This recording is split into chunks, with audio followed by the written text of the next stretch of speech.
ikibuga mpuzamahanga cy'indege cya Goma. Reka tujyane muri Kongo ariko cyane Goma.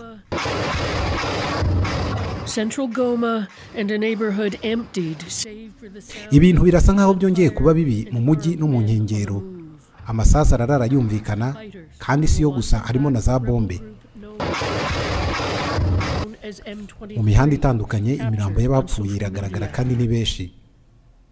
Hari ukwitana ba mwana n'amacenga menshi y'ibiri kubera Goma ubu. FARDC aricyo gisirikare cya Kongo gihakana kivuye inyuma kugaba ibitero Goma, ahubwo ikabyita amayeri ya M23 yo guhishira ubwicanyi ku basivile muri uyu mujyi.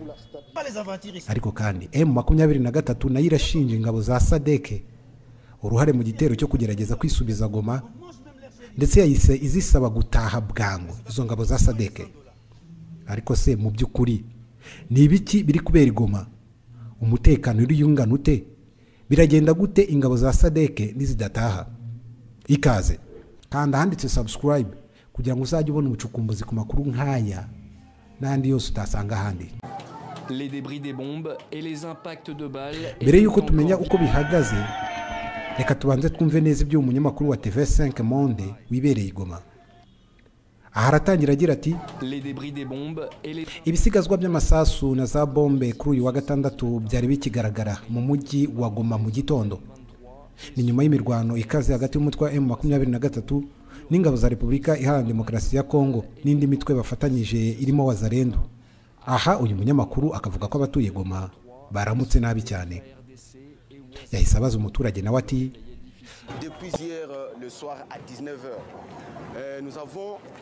kuva saa moya z'ijoro twatangiye twumva urusaku rw'amasasu, twabanje kugira ngo ni amabandi yaje gutera ubwoba abantu, ariko kuva nyuma ya saa moya ibintu byahindutse, hatangira guturika za bombe na za roketi, zimwe zituruka muri Nyiragongo ibindi bigaturuka mu mujyi. Aha twese twahise dushya ubwoba bwinshi, dutangira twibaza ngo ese intambara yaba yongeye kugaruka cyangwa. Uyu munyamakuru akomeza avuga ko abo baganiriye bose bamubwiye ko babonye imirambo myinshi mu mujyi no mu nkengero zawo, ndetse kugeza mu masaha y'igicuku hari hacyumvikana urusaku rwinshi rw'amasasu ahigoma no muri Nyiragongo. Nyuma y'uko bibaye ariko umuvugizi w'umutwe wa M23 mu rwego rwa gisirikari Lieutenant Colonel Wiringoma yahise agira mu baturage Igoma, arabahumuriza ababwira ko babashije gusubiza inyuma ibitero, ubu umutekano ari wose Goma. Uyu muturage akavuga ko Wiringoma yababwiye ko bagiye kuganira na leta ya Kongo barebe ko iyi ntambara yahagarara. Undi muturage ariko we yungama ati twe nk'abaturage ba Goma dushaka ko impande zombi ziganira zikarangiza iyi ntambara, dushaka amahoro, turambiwe amasasu ya buri munsi. Eastern Congo now. Bikimara kuba ingabo za SADC zashinjijwe uruhare mu gitero cyo kugerageza kwisubiza Goma, zisabwa guhita zitaha bwangu. AFC M23 yashinjije ingabo z'umuryango SADC ziri mu butumwa muri Repubulika ya Demokarasi ya Kongo bwiswe SAMIDRC kugira uruhare mu gitero cyagabwe n'ingabo z'iki gihugu FARDC, FDLR n'imitwe ya Wazalendo hagamijwe kwisubiza umujyi wa Goma. Ku ya 12 Mata nibwo ihuriro rya AFC M23 rirwanya ubutegetsi bwa Repubulika ya Demokarasi ya Kongo ryatangaje ko ryasubije inyuma igitero cy'ihuriro ry'ingabo z'iki gihugu mu mujyi wa Goma. Cyagabwe ku wa gatanu ku ya 11 Mata 2025, aho mu bice bigize uburengerazuba bwa Goma birimo Mugunga, Keshero, mu gace ka Lac Vert humvikanyemo amasasu menshi. Ku ikubitiro AFC M23 iki gitero yagishinjije ingabo za Repubulika ya Demokarasi ya Kongo, FDLR n'abandi barwanyi ba Wazalendo. Muri ndi tangazo ariko AFC M23 yaje gushyira hanze yavuze ko iki gitero cyanagizwemo uruhare n'ingabo za SAMIDRC kandi ko atari icya mbere. Ni itangazo ryari tomoye rigira riti AFC M23 iramagana yivuye inyuma ibitero bikomeje kugabwa muri Goma na SAMIDRC ku bufatanye na FARDC, FDLR na Wazalendo birimo n'icyo ku ya 11 Mata 2025 bihungabanya ituze n'umutekano by'abasivile. AFC M23 yakomeje ivuga ko yabashije gusubiza inyuma iki gitero, gusishimangira ko kinyuranyije n'amasezerano yagiranye na SAMIDRC na gahunda yo gusana ikibuga cy'indege cya Goma. Mu minsi ishize ariko Sami DRC yagiranye ibiganiro na AFCM 23 bemeranya ko ingabo z'uyu muryango zigomba kuva i Goma zikoresheje ikibuga cy'indege kiri muri uyu mujyi nyuma yo kugisana. AFCM 23 yakomeje ivuga ko ishingiye kuri iki gitero noneho isaba ingabo za Sami DRC kuva i Goma vuba na bwangu, ndetse ingabo za FARDC ziri mu bigo bya MONUSCO zikamanika intwaro. Umujyi wa Goma twibuke kugenzurwa na M23 kuva ku itariki ya 27 Mutarama 2025 ubwo yatsindaga ingabo za Repubulika ya Demokarasi ya Kongo n'umutwe w'iterabwoba wa FDLR n'indi mitwe ya wazalendo bafatanya. Ingabo za Sami DRC zo zarwanaga ku ruhande rwa leta ya Kongo, icyo gihe zahise zigoterwa muri uyu mujyi n'abarwanyi ba M23. M23 kimara kuvuga ibi, Kongo nayo ntiyacecetse, ndetse kuri iyi nshuro yavuze. Igisirikare cya Kongo cyahakanye kivuye inyuma gutera i Goma, maze kibyita amayeri ya M23 yo guhishira ubwicanyi ku basivile. Ingabo za Repubulika ya Demokarasi ya Kongo zahakanye kugaba ibitero i Goma mu mpera z'icyumweru gishize, zivuga ko byatangajwe n'inyeshyamba za M23 ari ibintu byahimbwe ku bushake bwo guhishira no gutanga impamvu y'ubwicanyi zikorera abasivile buri munsi mu mujyi wa Goma. Mu itangazo ryayo ryo kuwa gatandatu, M23 yamaganye urukurikirane rw'ibitero i Goma binyuranyije n'amategeko, ivuga ko byagabwe n'ingabo zo mu butumwa bw'umuryango wa Afurika y'Amajyepfo buzwi nka Sami DRC ku bufatanye n'ingabo za leta ya Kongo n'umutwe w'inyeshyamba wa FDLR n'umutwe ndetse wa wazalendo. M23 yavuze ko ibiheruka ari ibyabaye ku ya 11 Mata 2025, ndetse ngo bikaba biteje inkeke itaziguye mu ituze n'umutekano w'abaturage b'abasivile, ndetse ko habayeho n'amagerageza menshi yo kwisubiza umujyi wa Goma, umurwa mukuru w'intara ya Kivu ya ruguru. Ariko FARDC ikavuga ko ibi byatangajwe na M23 ari ibicurano ndetse n'amayeri yo gutinza yakozwe mu kugerageza kuburizamo gahunda zose zigamije amahoro zirimo kuba. Hari amakuru avuga ko mu cyumweru gishize intumwa za leta Repubulika ya Demokarasi ya Kongo n'iza M23 zahuriye mu biganiro bitaziguye bigamije amahoro byabereye Doha muri Qatar ku buhuza bw'icyo gihugu, ariko nta kiratangazwa ku mugaragaro ku migendekere y'ibyo biganiro. Mu itangazo yasohoye kuwa gatandatu, FARDC ivuga ko ibyo ivuga ari ibintu bishobora kugenzurwa mu buryo bufite aho bushingiye. FARDC ikavuga ko mu majyaruguru ya Goma ibirindiro byayo bya mbere biri mu ntera y'ibirometero birenga 300 muri teritwari ya Rubero. Ikongeraho ko mu burengerazuba bwa Goma abasirikari bayo bari muri teritwari ya Walikale mu buryo bw'ubwirinzi. Mu majyepfo ya Goma bakaba bari mu ntera y'ibirometero bibarirwa mu magana uvuye mu mujyi wa Bukavu, nawo ugenzurwa na M23 muri teritwari za Mwenga, Uvira, Fizi, Shabunda mu ntara ya Kivu y'Amajyepfo. Umuvugizi wa FARDC General Major Sylvain Ekenge yagize ati: itangazo rya AFCM 23 ry'igicurano uko ryakabaye mu by'ukuri ni ibintu byahimbwe ku bushake bitagamije gusa guhishira no gutanga impamvu y'ubwicanyi izo nyeshyamba zikorera abasivile buri munsi mu mujyi wa Goma, ahubwo no kuyobya abantu. Yavuze ko ingabo za FARDC zikomeje kuba maso no kubahiriza amategeko agenga intambara no gukurikiza ibyemejwe mu buryo bw'ubuyobozi bukuru bw'ingabo bigamije kugarura amahoro arambye mu burasirazuba bw'iki gihugu no mu karere muri rusange. Ariko M23 ivuga ko nubwo yari yagaragaje kwifata, ibyo bitera ishinja FARDC nabo bafatanyije, noneho bituma yisanga igomba kongera kwiga uko ihagaze mu murongo wayo wo kurinda umutekano kugira ngo ishyire imbere umutekano w'abaturage no kubijyanye n'ingabo za Sami DRC ziri ku butaka bwabohowe. M23 yongeyeho ko ibyo bitero binyuranyije n'iby'umuryango wa SADC wohereje izo ngabo muri Repubulika ya Demokarasi ya Kongo mu Kuboza 2023 mu gufasha ingabo za leta wiyemeje, ndetse ko bitinza ishyirwa mu bikorwa by'umushinga wo gusana ikibuga mpuzamahanga cy'indege cya Goma kugira ngo cyongere gukora.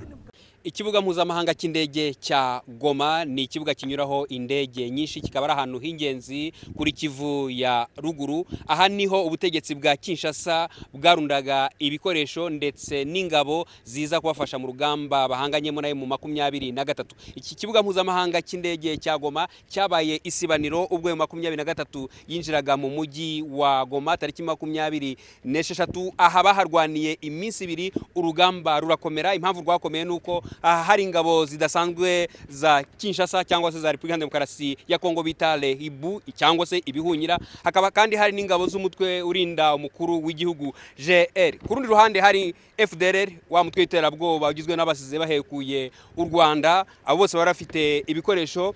Ku rundi ruhande hari ingabo z'umuryango w'abibumbye MONUSCO, naho ku rundi ruhande hakaba ingabo z'umuryango w'ubukungu Afrika y'Amajyepfo SADC. Abo bose rero bagize uruhare mu kurinda iki kibuga, ariko by'umwihariko ubwo 23 yinjiraga kuri ikibuga cy'indege cya Goma.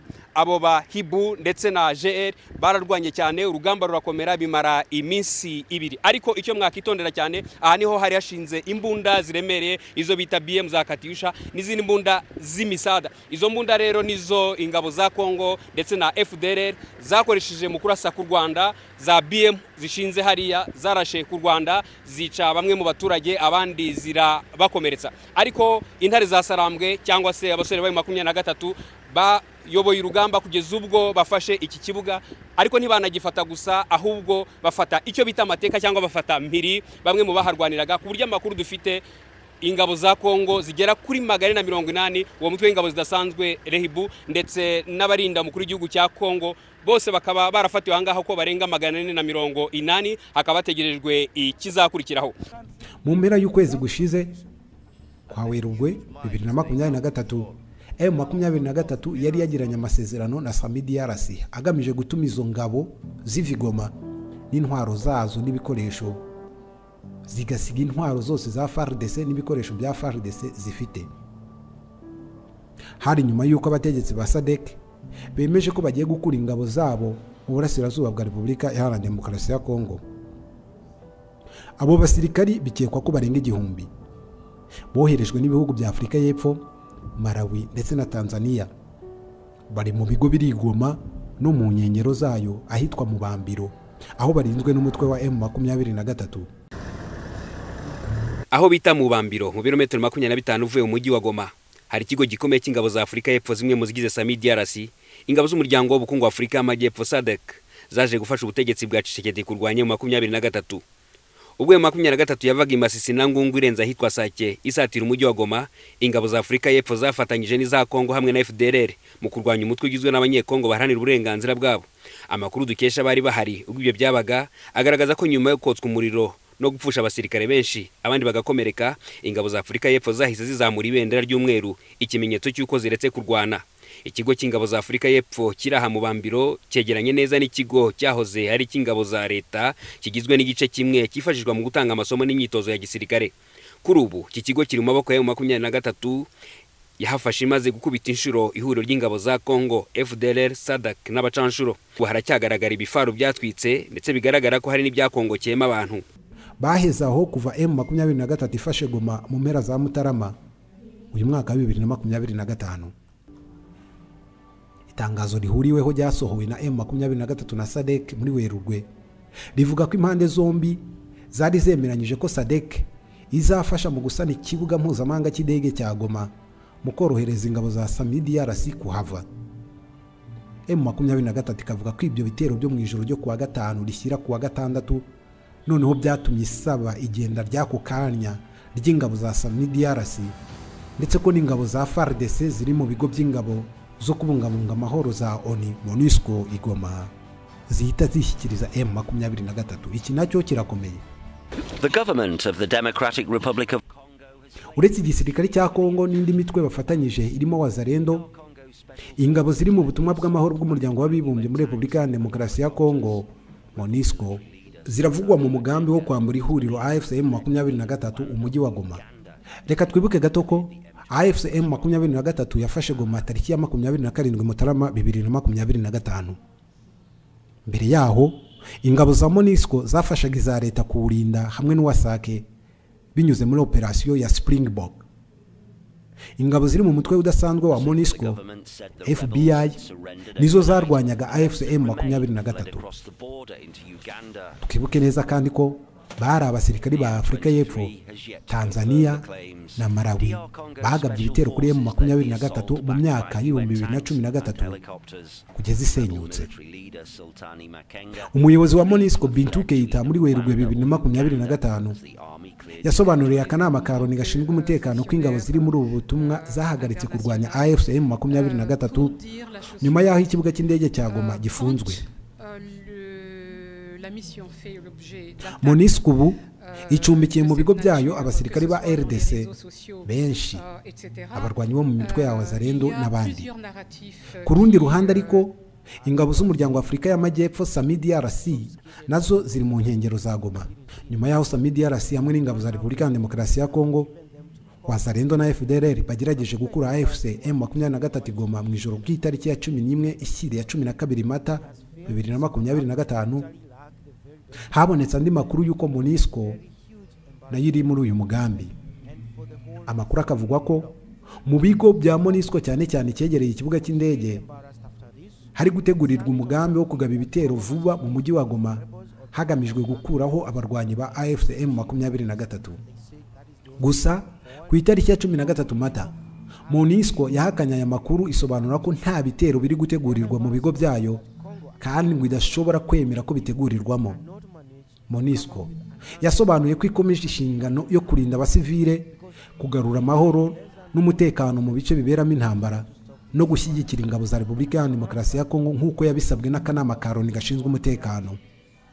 Aha muhatinde uko bimeze muri Kongo ni urusobe rw'ibibazo byinshi, benshi bategereze ikizarangiza iyi ntambara. Ibiganiro birashoboka ariko kubyizera ntago ari uyu munsi. Mwe mubona ibyo muri Kongo bizarangira gute? Reka tuganire muri comment. Kanda handitse subscribe kugira ngo uzajye ubona ubucukumbuzi ku makuru nk'aya n'andi yose utasanga ahandi. Ndabashimiye.